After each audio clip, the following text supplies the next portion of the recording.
Continue with the 2019 Baseball Bay Area Media Day with San Jose State. The Spartans went 27-30 last year, third in the Mountain West Conference, represented today by head coach Brad Sanfilippo, left-handed pitcher Andrew Mitchell, and infielder Aaron Pleschner. Coach Sanfilippo, if you want to give us just an opening statement on the program. Thank you very much for the opportunity. Again, this is awesome to be in a room full of Bay Area baseball. It's a close-knit community, and obviously spending so many years with Coach Esker at Cal and being able to see Mike and Andrew and guys that you coached and look up, and Nino's been awesome, and see what Rusty's doing at Santa Clara, and just being in a room full of all these people. We are really excited for the opportunity, especially coming off the year that we had last year. We had our best year since 2011, and a lot of it is to the credit to the two guys that are sitting next to me. We started off last year in a period where we went 5-15 and scuffled a little bit, but probably my most fun I've ever had coaching to watch these guys come together. We went 13-4 down the stretch. We finished third in the Mountain West. We went on the road and won a series at Fresno. We won a series at UNLV, difficult places to play. We played a 4-game series towards the end at San Diego State that we split, and came home and had to win a series against Air Force at home, and we swept to go to the Mountain West tournament. So we were playing our best baseball at the end of the year last year, which was really fun to watch these guys come together. It's fun when you see guys that really enjoy playing with each other. We went to the Mountain West tournament. We played San Diego State in the first round. We had a 1-0 lead in the 8th, and we lost 2-1. We played Nevada in the second game and eliminated Nevada, which was the regular season champs. And so when it came down to the end last year, I think teams in our conference would tell you that they didn't really want to play us. We were playing really good baseball, and to watch it come together was really satisfying. Our success last year was built on pitching and defense. We play in a really offensive conference, really offensive ballparks.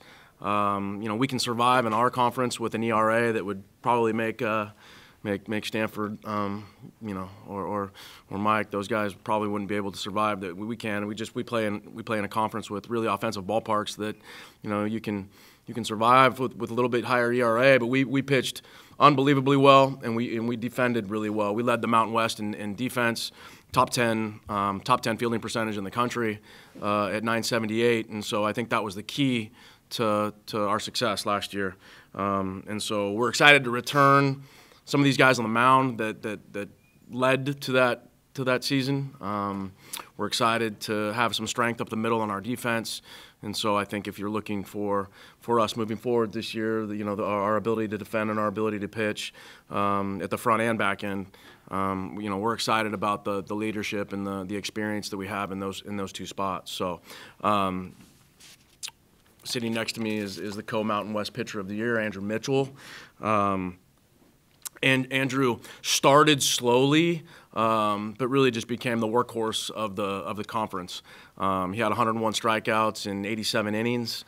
He went 5-1 in conference, had a 3.16 ERA, and is just, besides the numbers that he put up, he's just the ultra competitor. To put him out on the mound on Friday night and have his teammates be able to see his competitive desire to win is really something that's able to, you're trying to build a personality for your team, and you're trying to develop that toughness and to be able to put that guy out. And Andrew pitched on Saturdays for us. And again, some of those series, the Fresno series and some of those series that we won on the road at the UNLV, we lost Friday night. We lost Friday night at Fresno, and we came back and won Saturday and Sundays, which again showed the toughness and the makeup of our club. But Andrew was just kind of the workhorse of that. We returned Tevin Cadola, senior pitcher, who last year he had a 3.5 ERA in conference. His record may not reflect it, but I think we were like 7-1 in games that Tevin started. Ultimate teammate, came off a TJ from the year before, came back, and he pitched a lot of the year with a torn groin. Not really concerned about his health, but he was concerned about going out there and pitching hard and pitching well for his teammates. And for us to have those two guys on a weekend, the competitive spirit and the toughness that the two of them have, to be able to return that this year is awesome for our younger guys and awesome for our team to be able to lean on that kind of experience and leadership. On the back end, we were lucky. We had Phineas Smith from Santa Cruz. Finn was unhittable at the end of the year. We could turn Finn into 6-out saves. We could hand the ball over to him twice in a weekend. He was 4-1 in conference with 5 saves, so he obviously had a lot of decisions for us. Justin Watland was our big jam guy, whether it was to set up Finn or whether to get out of a big jam. Justin Watland was great to lean on. We were lucky to have Wes Clausen, left-handed pitcher, was a freshman last year. I think he set the San Jose State record for saves as a freshman, freshman saves, and then we'll return Zach Wallace, left-handed pitcher, as a senior this year that we're gonna count on to obviously pitch multiple times on a weekend. Up the middle defensively, anchored by Aaron Pleshner, who's our 4-year starting shortstop. Plesh from Carlmont High School here. I had the privilege of recruiting Aaron back when I was at San Jose State as recruiting coordinator, and so to be able to see Aaron mature and progress in his career has been great. And to have that type of leadership in the middle part of your defense, the quarterback of your field, to have that be Aaron Pleshner, we're really lucky. Aaron made 11 errors last year. And I know his offensive numbers weren't what they were the year before. I know he had probably over 300 the year before, and maybe offensively he was a little disappointed in last year's numbers. But I expect that to rebound, and the way that he played defense, he won games for us defensively. He was unbelievable for us defensively. In center field, we returned Kellen Strom. Kellen hit over 300, had 13 doubles last year. Really athletic. He hit in the 2-hole for us and provided the punch in the RBI spot for us. Kellen, looking for a big year for Kellen. And then, up the middle, our catcher, Johnny Mendoza from St. Francis High School. Johnny was really clutch for us last year, a really clutch hitter. He had 34 RBIs. He hit 288. And again, defensively, he carried us in some weekends, offensively, but defensively also. I think our biggest questions as we look to 2019 is that we lost our left fielder, we lost our right fielder, we lost our first baseman, we lost our second baseman, we lost our third baseman. So offensively, we hit 289 last year. Not the power numbers that our conference is apt to put up.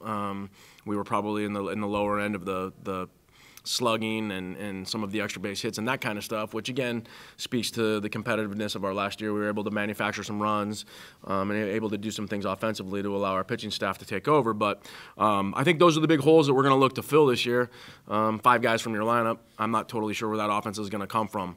We went out in the summer and we got some JC players, some JC bats, some mature physical guys that we think maybe fit the profile to our conference. So we will try to lean on their experience to see what they will be able to provide. Blake Berry, left-handed hitter from Santa Rosa Junior College. Blake won a California State Championship while he was there, so his makeup in terms of understanding what it takes to win is big. He should hit in the middle part of our order, or even like and not comparing him to somebody else that just left the podium, but there's a chance we might hit him first or something just to make sure that we're getting him the at bats that he needs in a game to maybe set the table or have a big inning early. Blake Berry. Troy Viola is a transfer from Glendale Community College. He'll play third base. He hit, I think, 9 home runs at Glendale last year. We'll look for him to probably hit in the middle part of our order.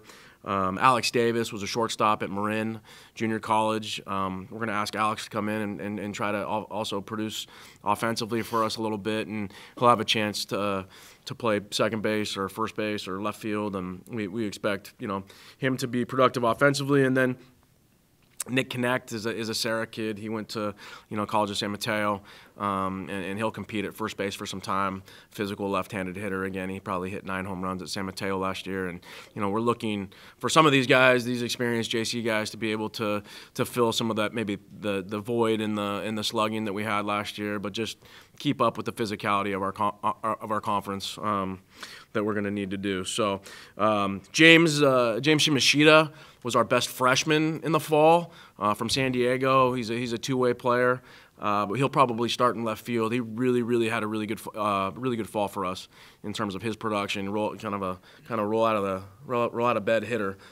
Just finds hits, and we've been really impressed with him. So he'll have an opportunity to start the year in left. And then the only other hole I think is Connor Kanishi, who when we had some injuries towards the last part of our year, Connor was a freshman. He filled in great for us last year, and we expect his production to just increase, as a sophomore. So as I look to our conference, our conference is as competitive as anybody on the West Coast in terms of San Diego State's been a consistent regional team, and what they've been able to do year in and year out. What TJ is doing at Nevada, and what they have and what they've brought in and what they've got going is definitely somebody that we're going to have to contest with. And then Fresno and UNLV and it's all the same people that we're always worried about in our conference in New Mexico, and so it's going to be extremely competitive. I like the experience that we return, and our new coaching staff, partly new coaching staff, has done a great job of moving forward in the coaching these guys up and in the recruiting piece. And I like where we sit right now, but we've got some work to do for sure. There seems to be a lot of competition for that local talent, and you being, having coached Los Gatos here, you have connections, and how important is it to make sure that you have those local ties? I think it's really important. I think baseball in the Bay Area is obviously strong and it's flourishing. And we went to the Santa Clara County Hot Stove Dinner the other night, and to see that room sold out with as many people that support baseball in the Bay Area is truly a special area for baseball. And so, representing, having the talent in this area on your roster be able to represent you on the field, I think is important. That you can compete with other schools to keep those kids here, in their backyard, so that they can play in front of their families and represent, Bay Area baseball at San Jose State. That's important to us, and it's definitely something that we're trying to do in recruiting, is making sure that we are competing for the best talent around. And what about the pledge to open the season against Santa Clara? Kind of pits you guys, and you got to show off what you have. Yeah, I think it's great. Rusty and I it's great. The schools that are 5 minutes, 10 minutes from each other, and both trying to do the same things. I think both trying to build,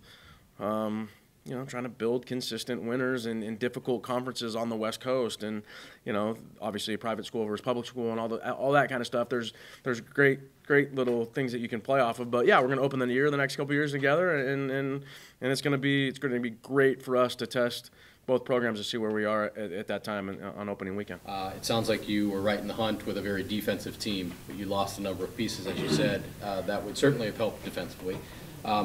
These junior college guys that you've brought in, you talked a lot about the home runs, but how is it defensively? Do you think you'll be able to sustain that defense and maybe be able to repeat what you were able to do last year? Yeah, you certainly can't ignore that, because our ballpark is not as offensive as some of those other parks, and so you've got to play. You got to play to your strength in terms of where you play the majority of your games. So, and I certainly don't want to say that defense isn't at a premium in our conference. There's just, Albuquerque and Air Force and Nevada, and some of those places are just really offensive places. You got to be able to keep up offensively. So hopefully we're not sacrificing defense by what we're bringing in. I think Troy Viola at third base is a very capable defender. And I think that Santiago Cantu, one guy that I haven't mentioned, is a really, really good defender, and he allows you to – he backs up Aaron at shortstop, but he has a really good chance to play second base. And if he plays second base, I think that will improve our defense even up the middle, more so than from last year. He provides more range, and he's a really good shortstop, and I think he'll be really good at second base. Alex Davis was a shortstop at Marin Junior College, so we feel that he could play there or play second base, play first base, play third. I think that some of those pieces that we put in are athletic enough that we feel they're going to defend enough to at least give us a chance to defend as well as we did last year. And especially anchored by the center of our field. Hopefully they'll be good enough, but yeah, it's definitely a question.